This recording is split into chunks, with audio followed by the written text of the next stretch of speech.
खासदार ज्योती वाघमारे आपल्यासोबत आहेत. नुकतंच प्रमाणपत्र तुम्ही घेतलं, काय पहिली प्रतिक्रिया आहे, काय क्षण या निमित्तानं तुम्ही आठवणी एबीपी माझाशी शेअर करा? खूप आनंद वाटतोय आणि त्याचबरोबर डोळ्यात आनंदाश्रू पण दाटून आलेत. कारण सर्वसामान्य व्यक्तीचा राजकारणातला प्रवास हा इतका सोपा नसतो. महाराष्ट्रानं कदाचित अनेक राजकन्यांना खासदार होताना पाहिलं असेल, पण आज एका गोरगरीब कष्टकरी आईबापाची लेक, एक संघर्षकन्या खासदार होताना आदरणीय उपमुख्यमंत्री लाडके भाऊ माननीय एकनाथजी शिंदे साहेब आणि खासदार डॉक्टर श्रीकांत शिंदे साहेब यांच्यामुळे हा सुवर्ण क्षण आम्हाला अनुभवायला मिळतोय.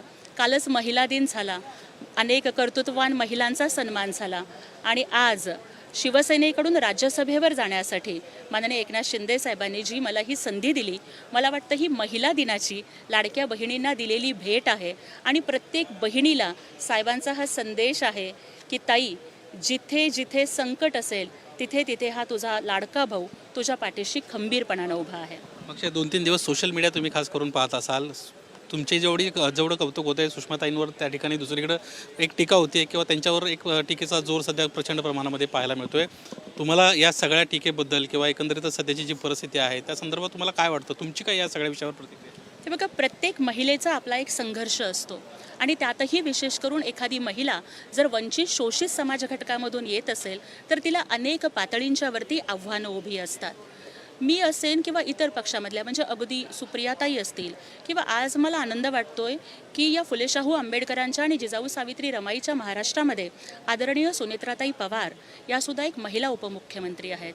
ज्या पद्धतीनं अजितदादांच्या वियोगानंतर त्या दुःखामध्ये सुद्धा शृंखला पायी असू दे मी गतीचे गीत गाई, दुःख उधळायास आता आसवांना वेळ नाही म्हणत या राज्याची जबाबदारी त्यांनी स्वीकारली. किंवा वेगवेगळ्या क्षेत्रामधल्या सगळ्या महिला काम करतायत, प्रत्येकीचा संघर्ष हा तितकाच मोठा आहे. त्यामुळे कधी कुणाला एखादी संधी मिळाली किंवा कधी कुणाला एखादी संधी मिळाली नाही म्हणून आपण कुणाचाही अपमान करू नये. महिला दिनाच्या पार्श्वभूमीवरती प्रत्येकीच्या संघर्षाचा, प्रत्येकीच्या लढ्याचा फक्त सन्मानच व्हावा असं मला मनापासून वाटतं. आम्हाला खास करून जाणून घ्यायचं आहे की एकंदरीत मोठी स्पर्धा होती, शिवसेनेमध्ये अनेक दिग्गजांची नावं होती आणि अचानक ज्योती वाघमारेंचं नाव समोर आलं. काय घडलं होतं आणि ज्योती वाघमारेंना कधी कळालं की आपण राज्यसभेवर जातो? खरं तर हा सगळा उमेदवारीचं जे काही म्हणजे कथा आहे ती कालच्याच महिला दिनाच्या भाषणामध्ये माननीय एकनाथ शिंदे साहेबांनी सांगितली. मला आमच्या शिवसेना महिला आघाडी आणि सर्व नेत्या मीनाताई, आदरणीय नीलमताई, आदरणीय शीतलताई, मनीषाताई, त्याचबरोबर सगळ्या आमच्या सर्व उपनेता यांचे आभार मानायचे आहेत की काल त्यांनी पहिला सत्कार महिला आघाडीच्या वतीनं केला. आणि कालच्याच भाषणात एकनाथ शिंदे साहेबांनी सांगितलं की मी खरं तर तुम्हाला सांगते की मी साहेबांना कधी काही मागितलंच नाही, काही मागावं इतकं धाडससुद्धा झालं नाही.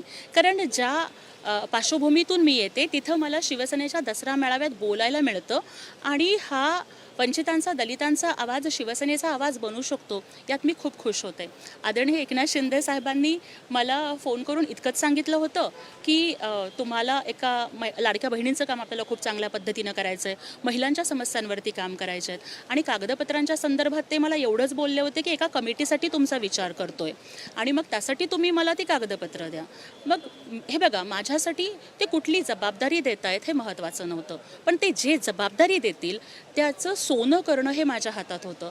परंतु ज्या वेळेला म्हणजे अर्ज भरण्याच्या दिवशी किंवा खरं सांगायचं तर अर्ज भरण्याच्या फक्त 1-2 तास आधी जेव्हा मला आमचे मुख्य नेते एकनाथ शिंदे साहेबांनी आणि ज्यांनी वेळोवेळी मला लढण्याचं बळ दिलं, जे वेळोवेळी ते मला प्रोत्साहन देत राहिले, ते खासदार डॉक्टर श्रीकांत शिंदे साहेब यांनी मला जेव्हा सांगितलं की ताई, ही तुमची कागदपत्रं आपण राज्यसभेसाठी घेतली आहेत आणि आम्ही तुम्हाला राज्यसभेचा उमेदवारी अर्ज तुम्हाला भरायचा आहे, काही क्षण मला विश्वास बसला नाही, माझ्या डोळ्यात पाणी आलं, मी रडू लागले.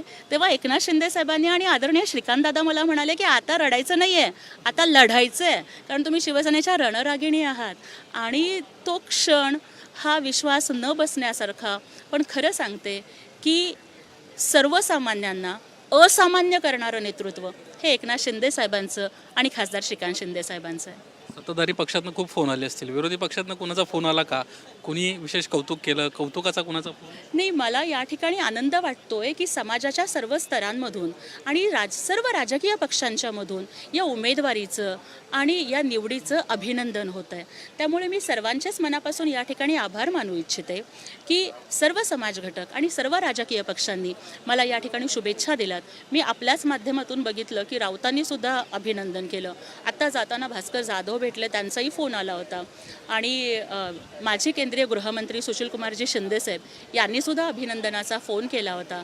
त्यामुळे एक सर्वसामान्य भीमराज की बेटी, एक सुशिक्षित महिला जिचं PhD इन इंग्लिश लिटरेचर आहे, जिनं अतिशय कष्टामधून आपलं शिक्षण पूर्ण केलं, 10 वर्ष उच्च महाविद्यालयामध्ये शिकवलं, अशा एखाद्या सुशिक्षित महिलेला संधी मिळत असताना सर्व समाज घटकामधून आणि सर्व पक्षामधून स्वागत होतं. हे महाराष्ट्राच्या परिपक्व राजकीय संस्कृतीचंच प्रतीक आहे असं मला वाटतंय. सोलापूरच्या खासदारांचा फोन आला का, ज्यांच्यासाठी तुम्ही खूप मेहनत केली आहे, ज्यांना धडे दिलेत, त्यांचा फोन आला? नाही, प्रणितीताईंचा फोन आला नाही, पण मला नक्की विश्वास आहे की त्यांच्या मनात माझ्याबद्दल सद्भावनाच असतील. कोणकोणत्या गोष्टी आता लक्षात ठेवल्यात? दिल्लीला जायचं आहे, सगळंच नवीन आहे, प्रत्येक वेळेला तयारी करून जायचं आहे. कोणकोणते महत्त्वाचे विषय डोळ्यासमोर आहेत आणि कशा पद्धतीनं तयारी करू? दादा, मी मेरिटची विद्यार्थिनी आहे. पुस्तकं नसली तरीसुद्धा मित्रमैत्रिणींची उसणी, म्हणजे माझे मित्र पण इथे आलेले आहेत, तुम्ही बघू शकताय. माझे कॉलेज फ्रेंड्स आले आहेत, माझा भाऊ आहे, माझी आई आहे, वडील आहेत. तर पुस्तकं नसली तरीसुद्धा आम्ही उसनी पुस्तकं घेऊन सुद्धा टॉप केलेलं आहे, मेरिटमध्ये आलेलं आहे. त्यामुळे कष्टात कुठेच कमी पडणार नाही. महाराष्ट्राचा शेतकरी असेल, महाराष्ट्राचा कामगार असेल, या महाराष्ट्रातल्या महिला असतील किंवा अगदी ज्यांचे प्रश्न मुख्य प्रवाहात आलेले नाही आहेत, असे वंचित समाज घटक असतील, त्यांना न्याय देण्यासाठी रात्रीचा दिवस करेन. आणि आमच्यासमोरचे आदर्श कोण आहे? तो आदरणीय एकनाथ शिंदेसाहेब. अहो, ते 24 तासातले 22 तास काम करत असतात. म्हणजे लोकांना प्रश्न पडतो की ते कधी झोपतात, कधी जेवतात. म्हणजे समोर अगदी टेबल नसला तरी कार्यकर्त्याच्या पाठीवर कागद ठेवून सही करतात.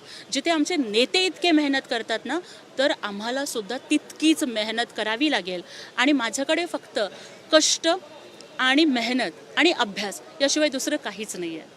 थँक्यू ताई, आमच्याशी बातचीत केल्याबद्दल. आपण पाहतोय ज्योती वाघमारे यांना प्रमाणपत्र नुकतंच घेतलेलं आहे. राज्यसभेच्या खासदार आता त्या झालेल्या आहेत.